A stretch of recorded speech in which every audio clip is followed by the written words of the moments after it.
This is Edadale Hornsteiner, and today I will be speaking with Lisa Rogers. Lisa Rogers is a licensed social worker. She has experience working with people of all ages. However, she specializes in the geriatric population, specifically dementia, Alzheimer's, long-term planning, and comfort-directed care. She has spent a majority of her career as a medical social worker in the community, working in home care and hospice, as well as in a hospital setting. Lisa earned her master's degree in social work from Winder University and has worked for Intervention Associates since October 2015. Welcome, Lisa. Thank you, Etta. I appreciate it. Lisa, describe to us your role at Intervention Associates. I work with Intervention Associates is as a care manager, which I guess I would say is as a private duty care manager. I have been working with some of my clients since I started at the organization about 3 years ago.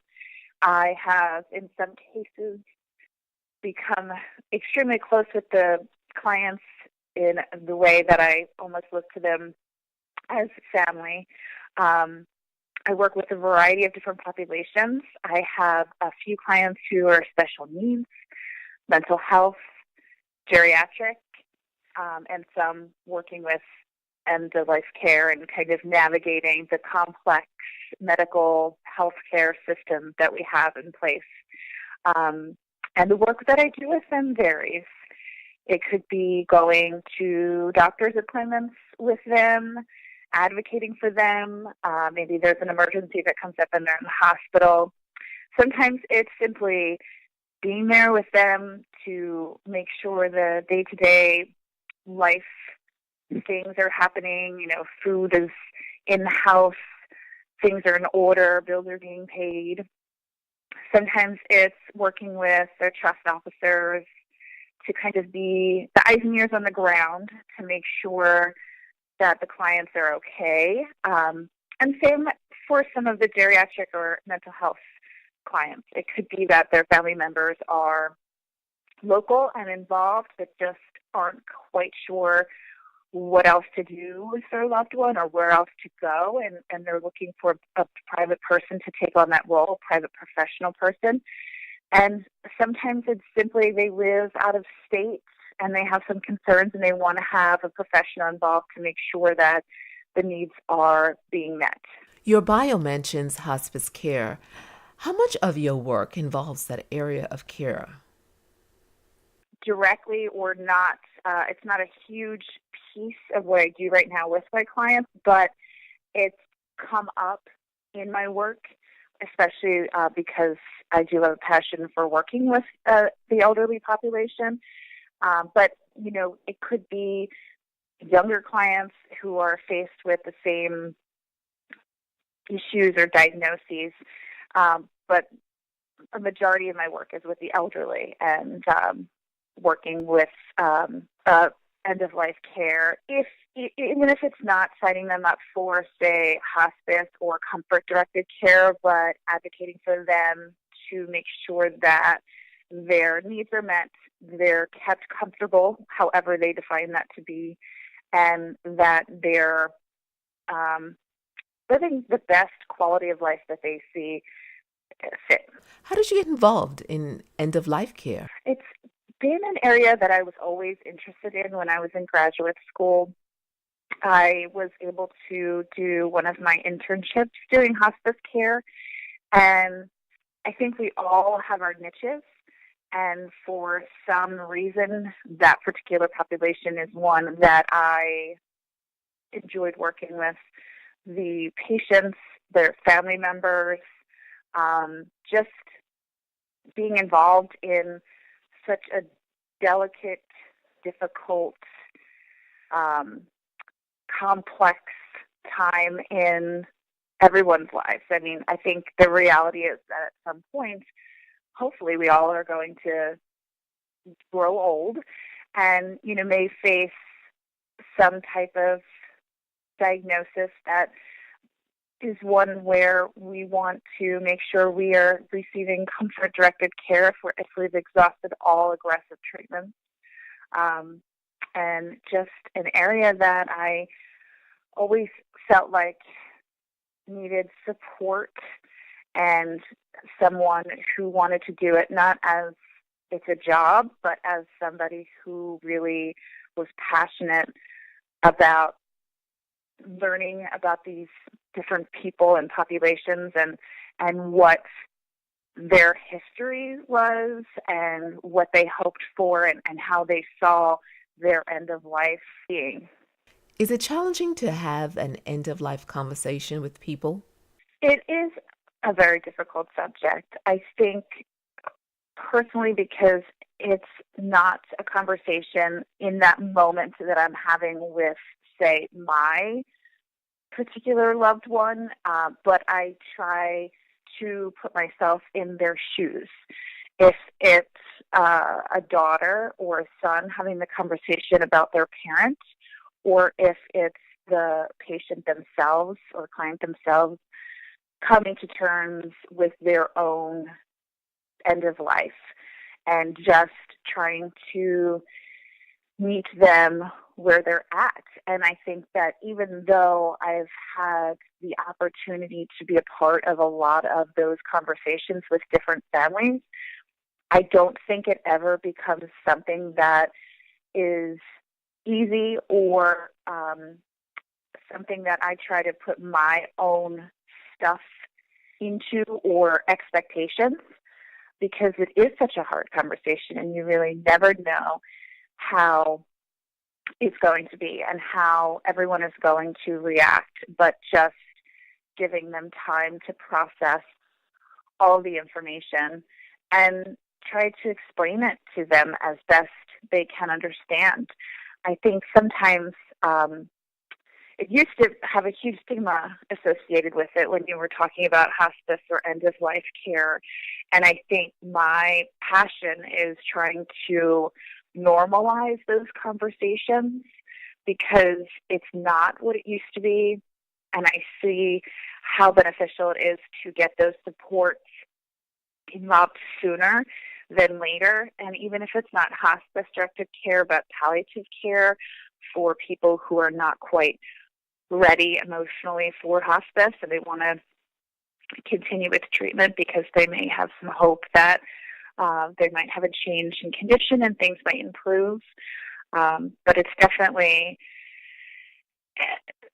never easy. And if I didn't, leave that meeting and take a few minutes for myself to process how that went and my own thoughts and feelings about it, and again, putting myself in their shoes and, how it would feel to have the news or have that conversation about myself or about someone else that I care deeply for.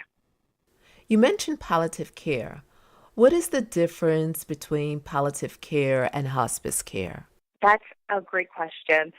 The difference between palliative care and hospice is that palliative care is comfort-directed care, but also you can still receive aggressive treatment.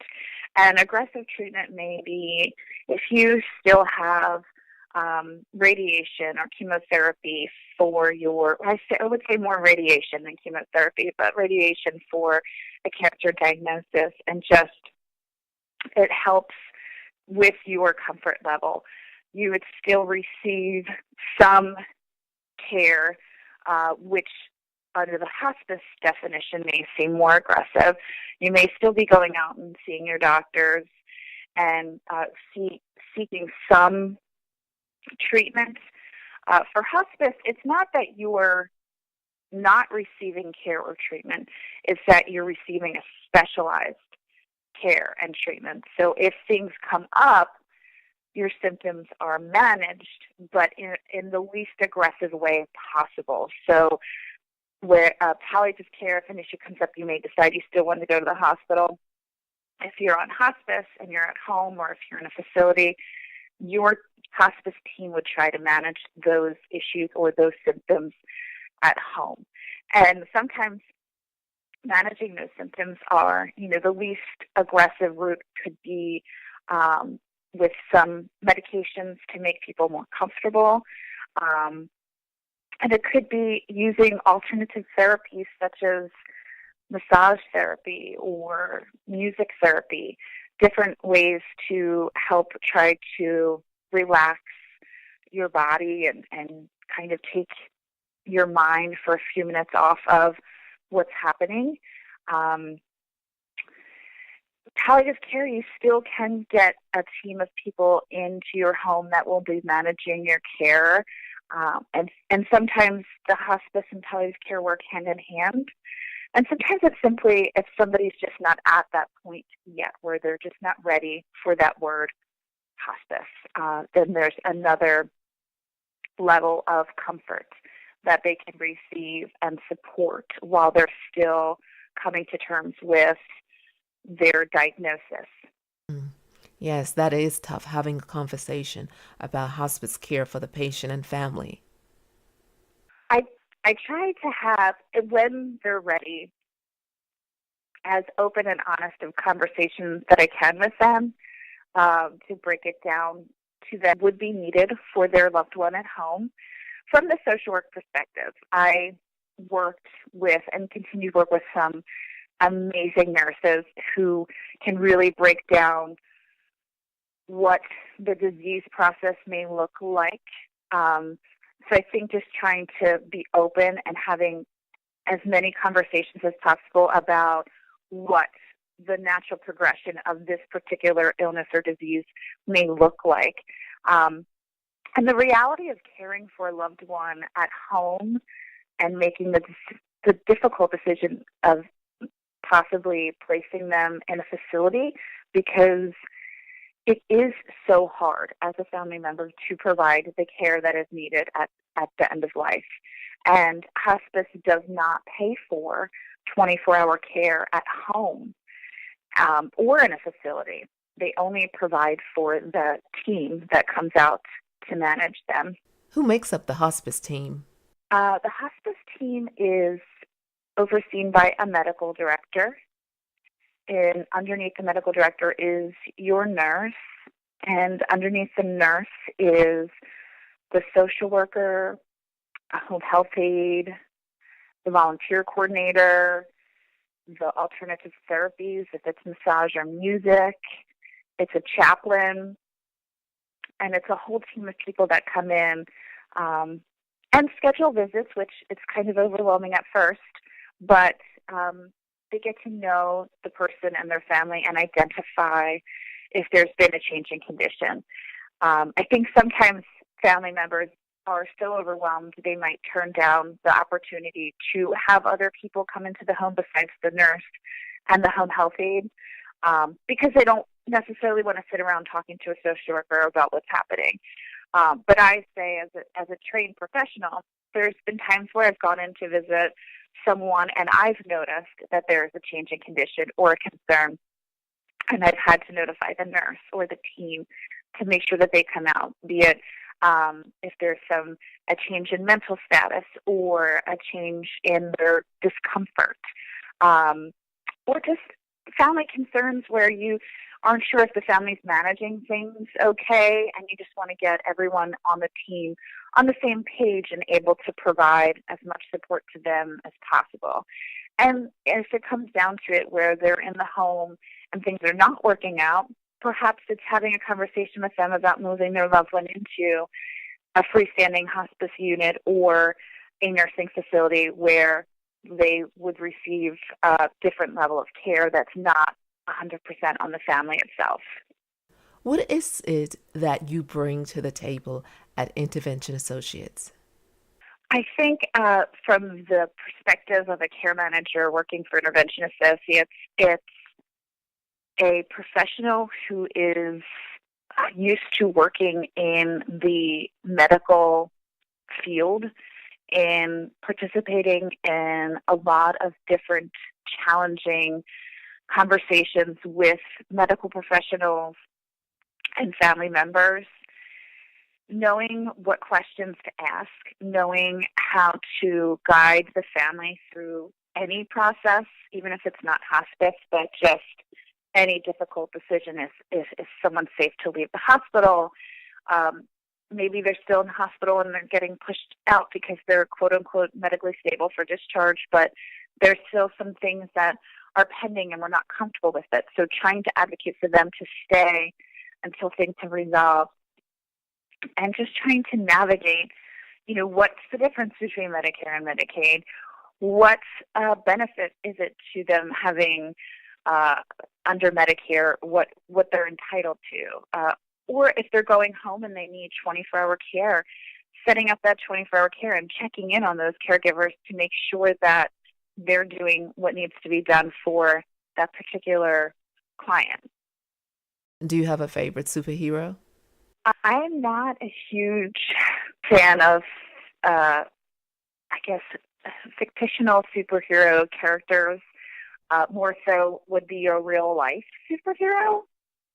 And maybe it might sound a little cliche, but I think my favorite superhero in my life would be my mom.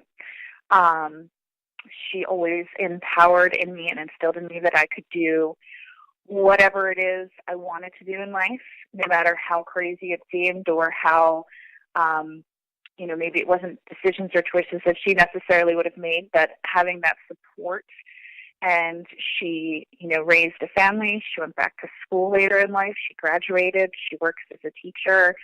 And now that I am a parent and working, and just I finally recognize what she did in her life to help me and her family succeed and be a good, loving, caring family. I think she certainly prepared you well for life. I always feel for these complex areas in life, you have to almost be bred for them.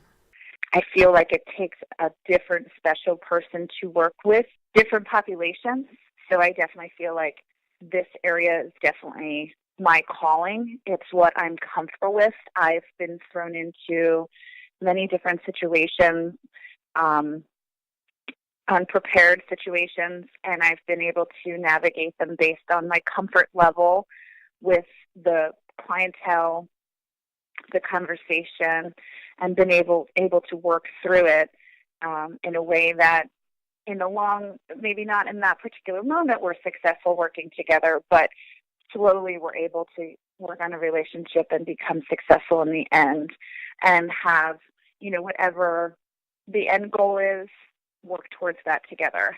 What would you like to say to families or someone considering working with a professional care manager? We say to families that working with a care manager means then you go back to being their loved one. You go back to being their daughter, their son, their sister, their brother. And you're not the person who's seen as the person running their life and not allowing them to do certain things. You can put that onto a professional who can then be, in some ways, sometimes can be the bad guy. But by bad guy, I mean, advocating for them, making sure things are being done that maybe they wouldn't know otherwise, and making sure that their day-to-day care needs are met. They're taking their right medications. They're getting to their doctor's appointments. They're getting the medical treatment they need. And then reporting back to the family so the family can then be a positive support to their loved one instead of perhaps seen as that nagging loved one who keeps making decisions without their loved one's input. Lisa, thank you for sharing about your work. It's not often we get to have conversations about end-of-life care, so this was quite insightful and extremely informative. Thank you. I appreciate the time hopefully it's conveyed about how passionate I am about not only what I do at Intervention Associates, but also what I do with working with the particular population that I enjoy working with. I could talk about it for hours and just the different situations that come up. It's at the end of the day, it's an honor and it's a privilege. Each and every client and family that I have come in contact with and continue to come in contact with, that I'm trusted to be such an important role in their lives. It's amazing.